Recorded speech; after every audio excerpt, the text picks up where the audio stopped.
myself big. Oh, that was a bit too big. Here we go. Let's see.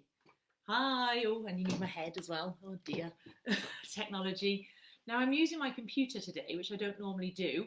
I don't know exactly how it works, so bear with me if I am a bit slow to answer your questions and things, but I just thought maybe it would be a little bit easier to see the big screen, although I am quite surprised to discover that you can't really see my table, so I'm going to have to shrink a little bit. Maybe I need a shorter chair. But yeah, so oh good, some people are watching, so it is working.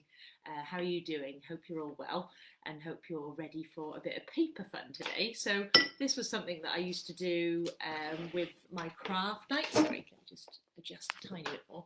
Oh, just a little bit of tinkering. You need me and you need the table. It's hard, isn't it? All right, I'm just going to be short. Hope you won't get a bad back. So yeah, I do this with my craft nights, and it's just quite a fun way of using scraps of paper. Now, a perfect paper to buy are these things, which are paper garlands from Home Bargains. One last tinker, sorry. I will. Why am I like disappearing? Oh dear. We've had to learn a lot during this lockdown, haven't we? To try and adjust to the ways of technology. So yeah, these are little packs that I buy in Home Bargains. They've definitely got them this year. In fact, their pattern this year is even nicer, and it's a paper garland kit. So the idea of it is that you just fold it over and you just keep making loops like this and create a paper garland for your house. But that's a bit boring. So, oh hi Katie, it's good to know that it's working. And then you would decorate your house. That's also quite a nice activity, but we're going to go another step ahead and create some more kind of 3D shapes like this. And where's my other one? Like this. I just squashed mine. The new one will look good. Also little balls. And where's my other one? I've got one here. This is lovely. Like a kind of, I call it a festive onion, but obviously it's meant to be a bauble. And then these tips that I'm going to teach you today, I actually do the same technique to make things like ones out of leather, which are really nice. You can also use felt and other kind of materials. And obviously, if you can't get hold of this paper garland, you can use any. It looks really nice in brown paper. It'd have to be just better quality than printer paper. Or I did find this little pack of origami festive paper, and all you would need to do is cut it into strips like so, using maybe a cutting board and a knife, and then you can just discreetly sellotape them together because you do need quite long lengths to make it work. All right, so I'll get started. If you don't mind, I'll use my paper garlands, but hopefully you understand that if you didn't have these, that you would just get some paper and you would cut them down nice and thin.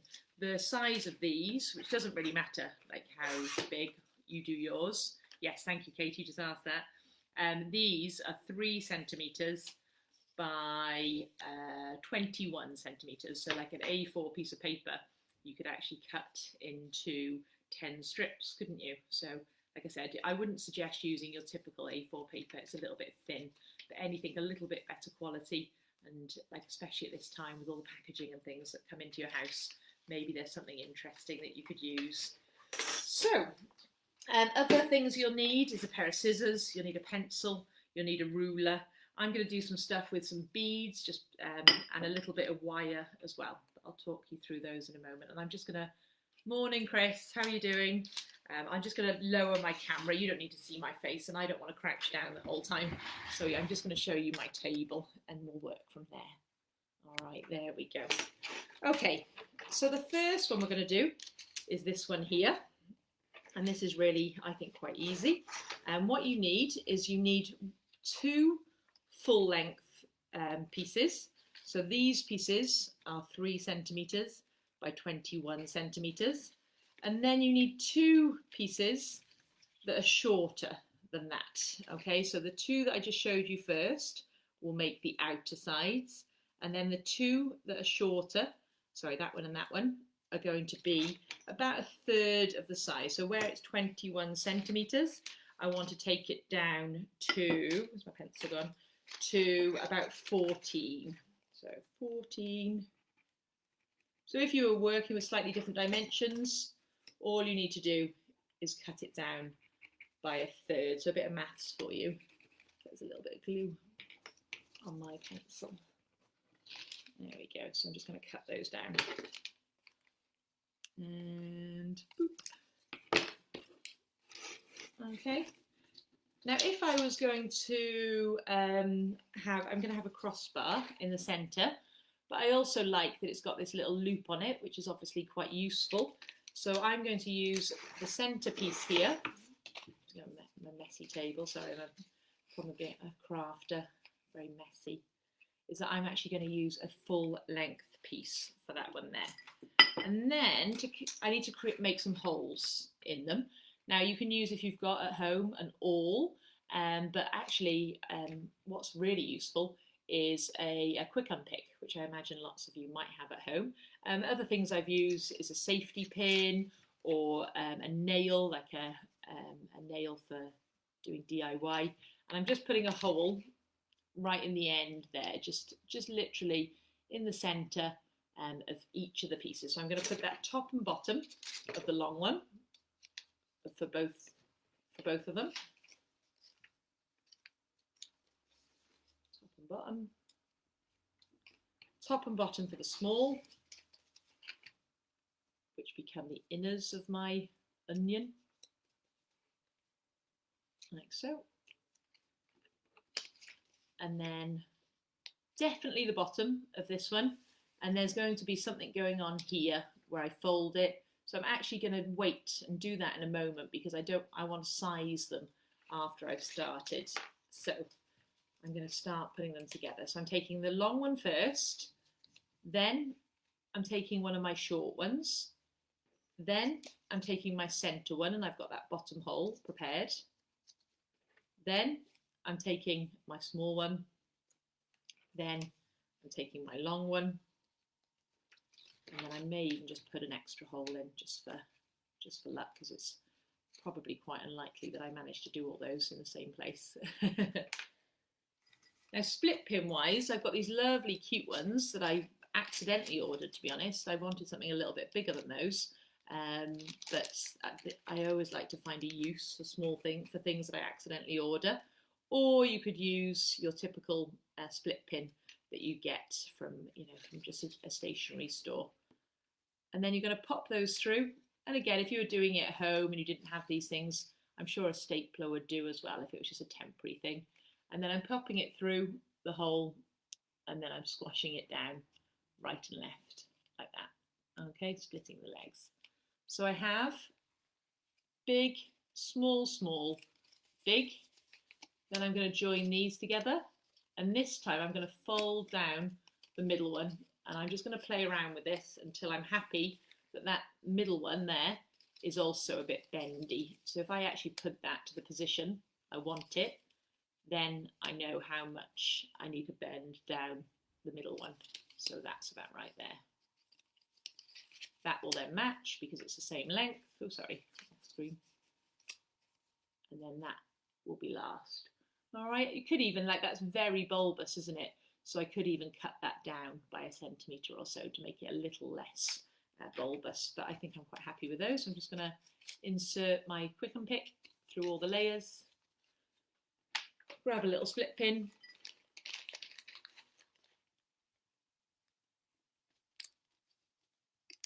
there we go, pop that through, and I've got a funky bauble. Like I said, a great one for kids, and like I said, they look gorgeous, made out of strips of leather. So you could, and I think felt would work quite well. Maybe even a rigid ribbon would also look nice. Okay, let's move on to another one. So again, sorry you don't get to see me, but like I said, I'm trying something new out today, and I'm not so sure that it's working out.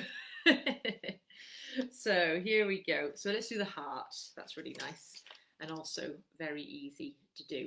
And afterwards you could add a little bit of string or ribbon to finish it off. So I need, for that one, I'm going to need 2 long lengths, and then I'm going to need 2 that have a third each taken off them. I'm not going to measure it this time, I'm just going to go for it. So I'm just taking a third off 2 of them. Right, I'll take you back to the table so you can see what I do next.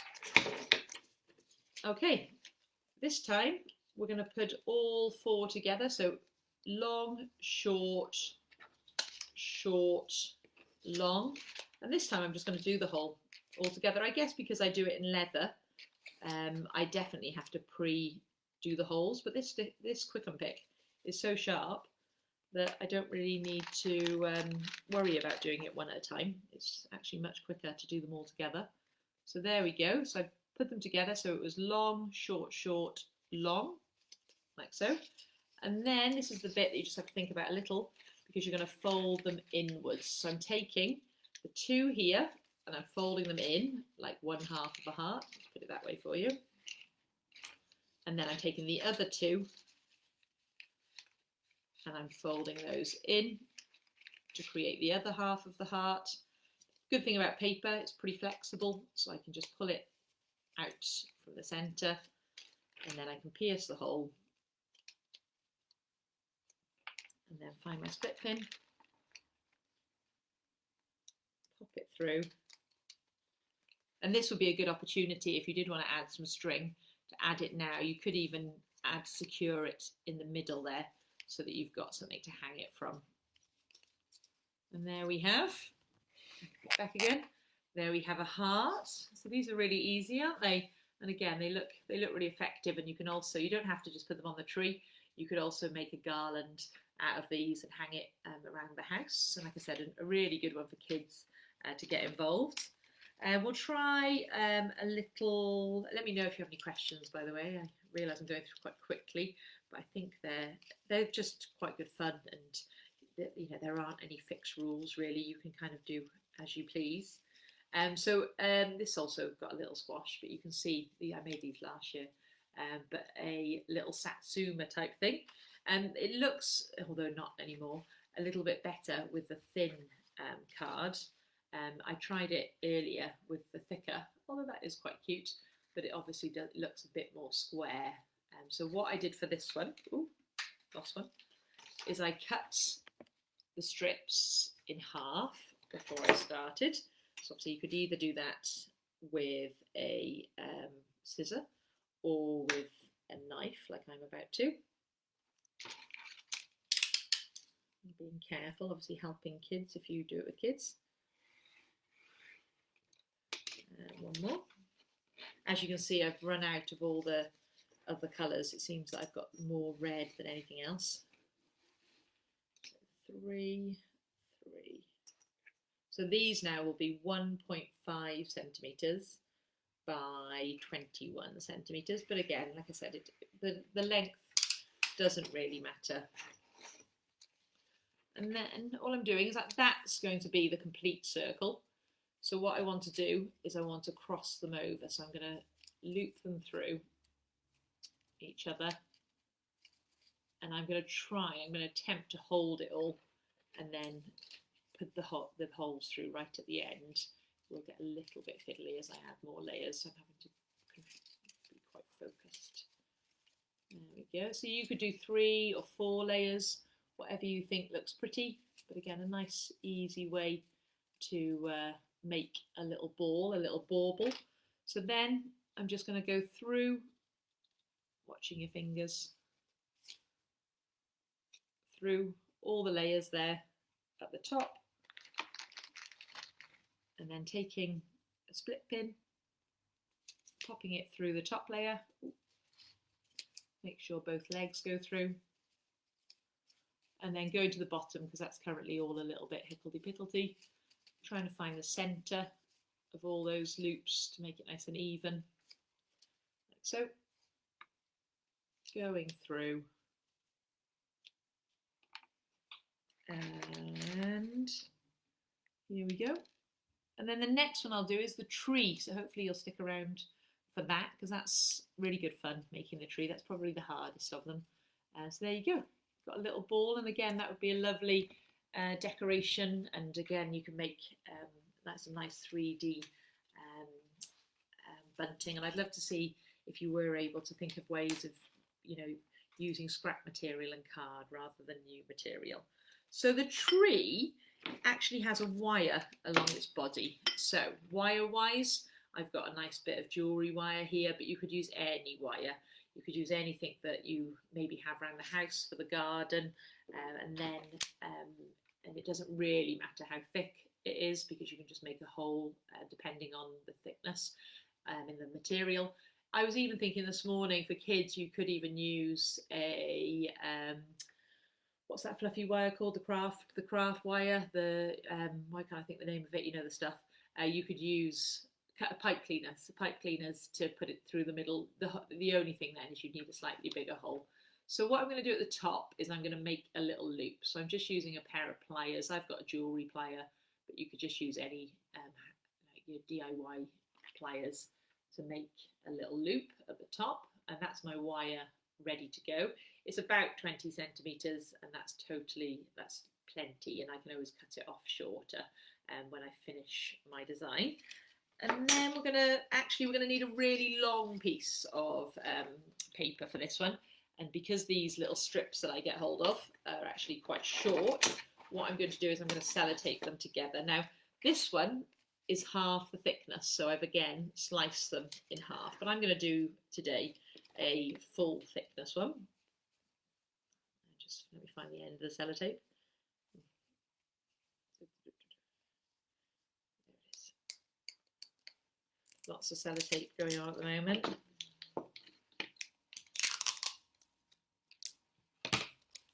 So I'm just going to put them together, just join them.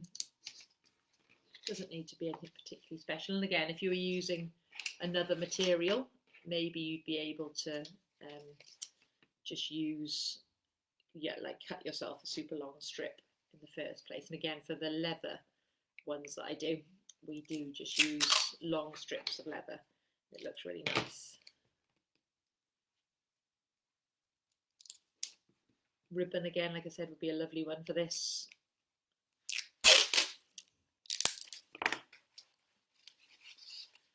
Okay, I'm going to put 4 together, and we'll see how far that gets us. So the principle of the zigzag tree is that each time you add a hole in the surface, it's 1 centimetre further than the previous one. So your first hole needs to be at 1 centimetre, like so. Okay. Then the next one needs to be 2 centimetres away.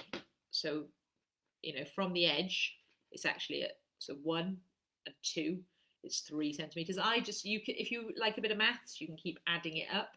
Or if you like me, a bit nervous that I'll get it wrong, I just keep moving my ruler down. So the next space is 3 centimetres. The next space is 4 centimetres. Then 5. What's wrong? I'm going to use a pen. This pencil, I think I've got some glue on it or something. It's not working properly. What was that? So that was 4. Then we were on 5. Then we're on 6, 7, 8, 9, and 10. And 11, and this will take us all the way to the end, 12. Okay, so this was about 80 centimetres in the first place. This was about 80 centimetres in the first place, and I managed to get 1, 2, 3, 4, all the way down to 12 is the furthest gap there at the bottom. I don't know if you can see, that takes you to there. Right, so I'm going to pierce those with my little pick and pick, because I definitely need these, the holes for these. I've got the silly pencil ones at the beginning. 1, 2, 3, 4, 5, 6, 7, 8, 9, 10, 11, and 12. I'm going to thread them on, so I want the 1 centimetre one to be at the top.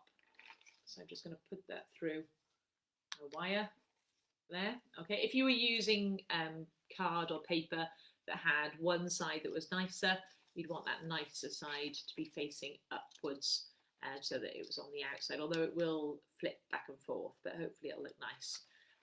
You don't want to put it all the way up actually, because you're going to thread on number 2 first, But this is where you could maybe use some beads. And in fact, shall I put a little star on the top? Let's see what I've got in my little bag of beads. So I'm going to try and thread on this bead, just in my scrap box. That's going to be my star for my tree. Then I'm going to thread on centimetre number 1. Then I'm going to thread on a small red bead that I've again got on my scrap box. You don't have to use beads, by the way. I just kind of woke up and was feeling a little bit glitzy, so I thought I would add a little bit extra. So can you see that bead is there? Then I'm going to add another small bead. I can't add big beads right at the beginning because I'll never fit them on. Maybe a green one. This is a very random box of bits in festive colours that I seem to have acquired. So a bead there, but again, a good use of if you are a crafter. Everyone's always got a similar jar. I'll add one more small one, and then I'm going big on my beads. I'm adding a bead, then I'm threading on centimetre 3. So you've got to keep hold of everything, but it doesn't really matter if it flattens out. We'll squash it all up at the end. Okay, let's go a little bit bigger. Put that there. 3, 4. My wire's bending. I'm not too worried about it. I'll have an opportunity to straighten him up later. Number 5, another random bead. Ooh. Ooh. Don't drop it. 5. Then another. I'm really being quite random here. Hopefully you'll like it. And 6.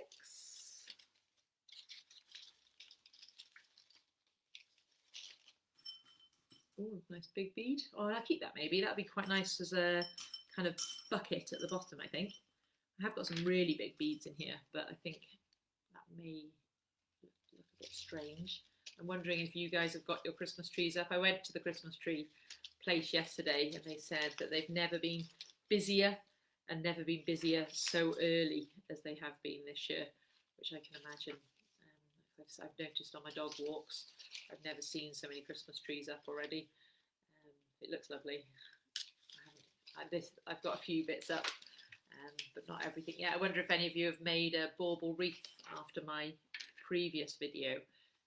I believe they've got a really good system on the Virtual Village Hall where you can, they've got it all categorised. So if you did want to go back and watch that video, that was good fun. That was about a week or so ago.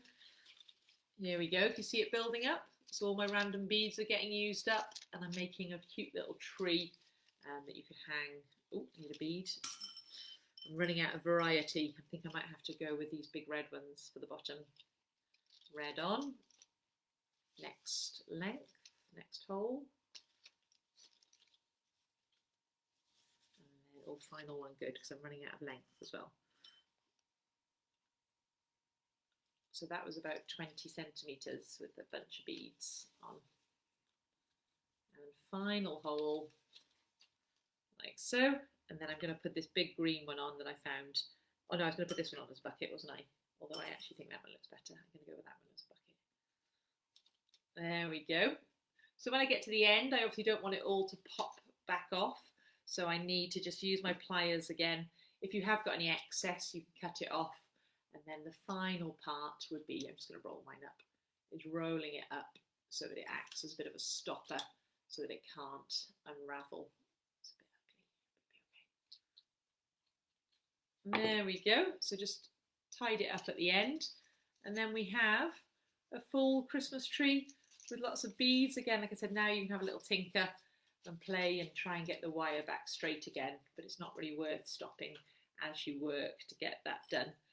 So yeah, I think that looks really cute, don't you? Like I said, I can imagine lots of kids would enjoy that, but also adults, and you can get a little bit of creative on the materials that you use. You don't just have to use paper, you can use lots of other, anything that's kind of rigid that you've got in the house would be a great use for this. Ooh, a bit floppy. Yeah, so there we go. We have a satsuma or a bauble, we have a tree, we have an onion or a kind of classic bauble, and we have a heart. And like I said, as you've seen, it's not taken me long to make all these, so it's quite a nice, fun, easygoing activity. And also, I've seen lots of people doing crafternoons for Mind charity. It's a really good one that you could do with friends virtually, and quite easy because most people have these sort of materials at home. All right, well, thanks for coming along again. I don't think there's been any more questions, but I do. Oh, yes, there has. Sorry, it hasn't. Let's have a little look. Yes, the tree is up, says Catherine. Great. Ah, yes. Yeah. So nice to see that you're all ready. Lovely. And someone's going to do this with the granddaughters. Like I said, I think it is perfect. And also, yeah, perfect if you're not able to meet with your family this Christmas, that you're able to, either send them some materials, or hopefully they've got them at home and you could do them on Zoom between you. Okay, so I hope you enjoyed that. I think next week, I can't remember what, I'm doing one more before Christmas and I've totally forgotten what, but I'll be back in about a week's time doing something fun, I'm sure, and I'll sort out this camera thing. I thought this was perfect. It looked perfect on my screen, and then when it flicked up, it was just my face. So I think I'm going to buy a little small chair so that you see both. We'll get there, eh? All right, have a lovely afternoon, and hope to see you again soon. Thank you, everyone. Bye.